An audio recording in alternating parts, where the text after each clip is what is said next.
Yes, welcome to this seminar about using your freedom of expression in exile. My name is Hedenborg. I work as a press officer and spokesperson at Amnesty International Sweden. As you hear, this seminar will be in English. During the Arabic Spring, freedom of expression was a goal in itself, but also a method. People went out on the streets to protest, and many of them mobilized through social media. And thanks to blog posts, testimonies, mobile films, and witnesses from numerous of activists and witnesses, the world learned what happened. But the cost of expressing your opinion in dictatorships are very, very high. And lots of these people, the journalists, the bloggers and activists, were imprisoned or had to flee. Two of these persons are here today. Very welcome. Welcome Afrah Nasser, a journalist from Yemen, a blogger about human rights issues. Been living in Sweden for some years now. And you have also been, by many things, labeled by the CNN as one of the 10 most important bloggers in the Middle East. And welcome also Khaled Alesmael, been living in Sweden for a year now, a Syrian journalist, also been working in lots of countries in the Middle East. Now you're working at SVT's Uppdrag granskning. So I would like to first, if you could tell us a bit about, during the Arabic Spring, how were you working and what were you reporting about? Afrah, if you'd like to start. Before the Arab Spring, I had like 3 years of journalism working experience, and during that time, I understood from day one that reporting about politics is a very, very dangerous thing.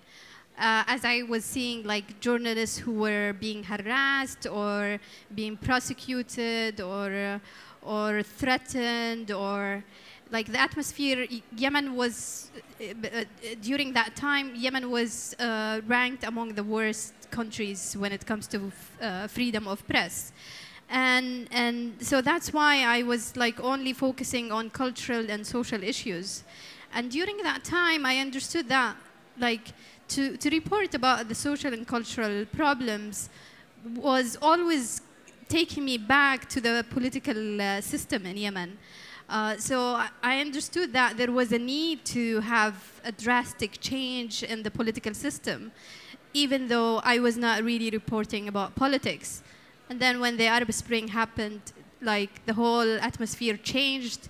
Everyone was fearless, and that where I got my courage from the people who were taking the street, and I started to think I should start to write about politics. And when I started to write about politics at the newspaper, I got censored because it was a very, very uncertain time, and nobody understood what was kind of movement was going on.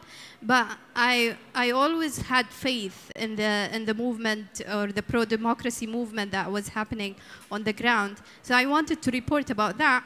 And when I got censored, the blogging sphere was an alternative platform where I can publish the stuff that I was censored of publishing at the mainstream media. And for you, Khaled, how was the situation? First, I'd like to tell you something. I was talking to my friends inside Aleppo today, and we'd like online conference with the citizen journalists. First, they remind me to dress this scarf with Arabic calligraphy.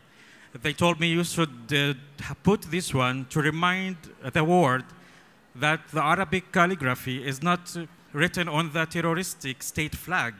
It's written poems by Arabic calligraphy, important poems, important literature, and a lot of novels written about the Arabic culture and the Arabic countries. It's not something to be scared to see Arabic scarf. It's beautiful, and the calligraphy is really art to write in Arabic. There was their message. The people who live under siege now and under the bomb reigns. They want to tell you we are strong and we are resilient people. And they want to tell you something. It's a miracle to start revolution against this regime. And it's a miracle that we are resilient until today. And it will be a big miracle when we have a victory very soon. And we are determined that it is revolution, even if it is missing in the mainstream of the media now, that it started as a revolution in Syria. It's a revolution. It's a dream of people who wants to be free and to communicate with the world and with the Western people and to show you how the Syrians are intelligent and how we want to be and to run the world also. We are like this. We are not terrorists. These people are migrants who are bombing in our country, like the Russian or the Iranian, Hezbollah, and also the ISIS or the state, the Daesh. I would not say ISIS to give them any power. These people are migrants. They are not guests. These people, they want to use our movement, our dream, just to scare you that we want to destroy the world, not to make it better. This is their message, and I like really to start with it. And you've done that now, thank you. And please, we only have 15 minutes. So your situation in Syria during the Arabic Spring, what were you reporting about and how are you reporting now? Yeah, unfortunately, we cannot work like I am as Khaled. I have to create fake name, fake profile on Facebook, fake Twitter to express or to speak out and to say what I want to say. When the revolution started in Syria in March 2011. I used to work in the media. The first thing, actually, I resigned from the radio I used to work in because I know that who control the radio I used to work in are the secret police. I know that very well, and I know that they will watch us as journalists. And I started to work with the UN program, UNDP, United Nations Development Program for conflict areas. But I was, of course, working with citizen journalists, trained them in hidden way or under the table with fake names. We were meeting in secret places to plan and to see how, because they will, the secret police focus on us as professional journalists. We are well known there. So it was the plan to work with citizen journalists from the first, first months of the revolution. You started radio stations. Are they still working or are they all, silent now? As you know, Syria have everything too. 2 parts, 2 flags, 2 presidents, 2 parties. The north is controlled by many forces: Kurdish, ISIS, rebels, Islamic group, extremists, and the south, most of it, and the west of Syria controlled by Al-Assad regime. And the citizen journalists who they work under in the areas under control of the regime, they work, of course, in hidden ways still, and they are really under danger. They really in a very critical situation. But who work in the north of Syria, they have 2 goals to attack them. ISIS, as you know, they hunt the journalists and the citizen journalists, and also Al-Assad by its bombs, the Al-Assad regime. So, but we are, every day, a new journalist was born in Syria every day. Like last week, we lost one of the most important citizen journalists. Today, I knew about a very important guy. He is 19 years old. He is filming. He got his equipment, and he will start filming. So all these heroes, they collaborate with the white helmets together to save the lives of the people and also to show you what's going on in this area in Aleppo and Idlib and the others. And Afrah, in your blog and elsewhere, what are you reporting about now? I know you write lots about women's issues, for instance. Tell us a bit. Well, I think commenting or blogging about the revolution was much easier than blogging about the war. As you can hear from Khaled, like the situation is extremely polarized. There are multi-factions in each conflict. And when you are reporting or blogging or tweeting or posting on Facebook, which for me are also like micro-blogging platforms, you are attacked by one group as you are traitor to them. Do you get many of those attacks now still? For me to blog about the war in Yemen has been really, really extremely challenging. While I always have the intention to remain to remain balanced and unbiased to any side, and my only like intention or my only goal is really to report about all the violations coming from all the sides. And for me, like, I condemn whoever is committing the atrocities, and that could be, so I have no political affiliation to anyone, except my affiliation is really to respect the human rights and women's rights and children's rights and all the people's right for a dignity or food, for medicine. Like, it's really about standing up for like the small little things in this war. But the polarization has been extremely wide, so you can't, it's like you can't write any sentence without being attacked from one side or the other, that you are pro this or anti that. And it's been really, really difficult to report about Yemen. And that makes me also wonder about the authenticity of the material that we find on social media platform. You have to really be careful with what kind of material you will have in those platforms. You have to verify where the pictures are taken. For instance, sometimes I see pictures that are used in Yemen war that comes from Syria. It's so sad to see to say this, but like the conflicts have been repeated in one place to another, and that makes it really challenging to be very, very accurate in the kind of information you put online. So it's been like quite a really interesting journey with my blog, but right now I am personally finding like it's like I'm trying to learn with so much as possible to be as accurate as possible, because the more recognition I get for the blog, the more responsibility I get for the readers that they read me. And being here by itself, I'm empowered because of the blog. So that makes me really think twice of what kind of content I provide. Is there something you have not been writing about? Have you ever done this self-censoring? Many times. It's just terrifying that a blog post or a Facebook status that I write can reach to my friends in Stockholm, can reach to my neighbors in Sana'a, and can, like, in few minutes, someone will knock at my mother's door in Yemen and tell her that your daughter wrote this and that. So it's been really terrifying to think of how one word can travel in so many places, so self-censorship has been really something I think about many times, especially when you are under war. Like, your priorities drastically shift. So before, for me, it was very important to talk about women's rights in patriarchal societies and conservative societies and so on. But right now, like, women's rights are human rights as well.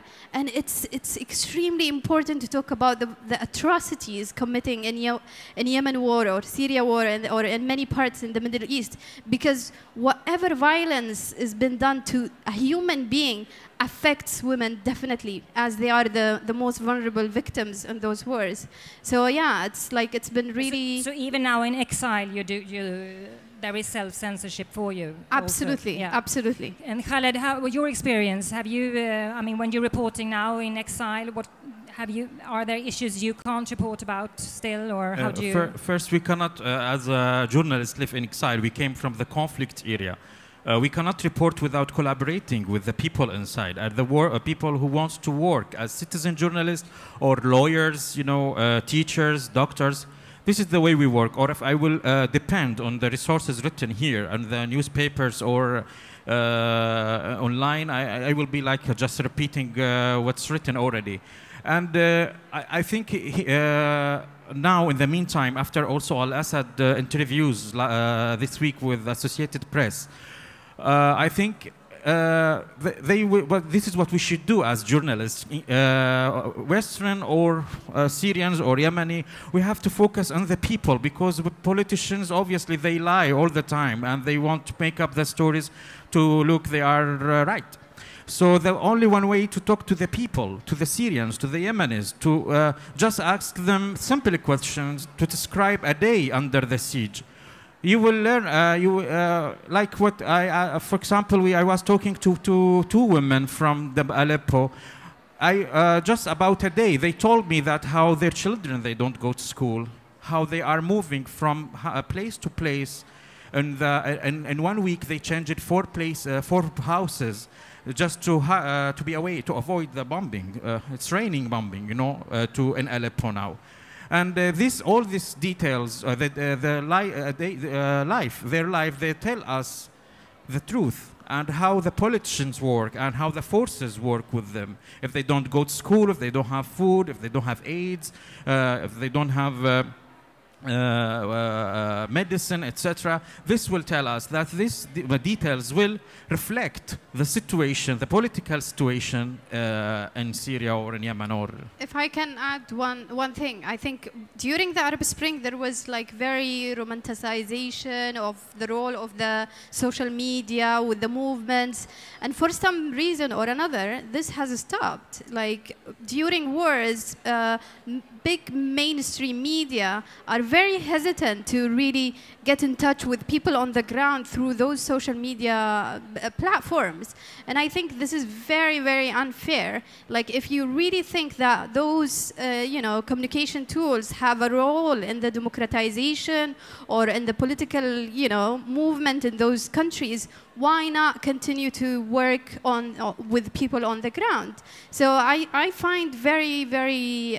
You think the Swedish media is bad in doing that, not using the... No, I think that interest has been really getting down and down, or less and less, while people, there is an increase of internet penetration rates in those countries, and big mainstream media has to continue to collaborate with people on the ground and try to get their voices heard, unlike like meeting with like dictators like for Al-Assad or this and that. So I wish mainstream media will continue that interest. Why aren't they doing that, do you think?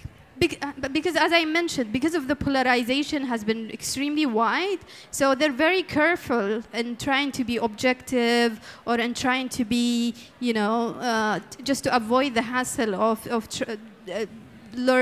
hearing comments that you are pro this or pro that. So, yeah. I will comment, if you allow me, about the Swedish media, how they work with the situation or what's going on in Syria now. From my experience, I think it's really very important to the Swedish journalists collaborate with local journalists. If they want to work about Yemen, they should talk to Afrah and people from Yemen who are journalists, lawyers, or in charge. Or if they want to do something about Syria, they have to collaborate. At SVT, they did something, I think I found it very interesting. They collaborate with me and with other also colleagues in Stockholm and in Malmö. They started to talk to these people and involve them in the work. That's very important, because if you go as a Swedish journalist, people here from the Middle East, they are afraid from the media. The media, we used to feel that the media are our enemy. They always to be silent all your life before you come here. It's very hard to speak out here. So, sorry, Khaled, I have to finish. It's only 20 minutes. It's too short, these seminars. Thank you very much, Khaled Alesmael. And Afrah, you will be at 4 o'clock at the small square, Lilla Scenen, or what you say. Yeah. Okay. Thank you, Afrah Nasser. Thank you.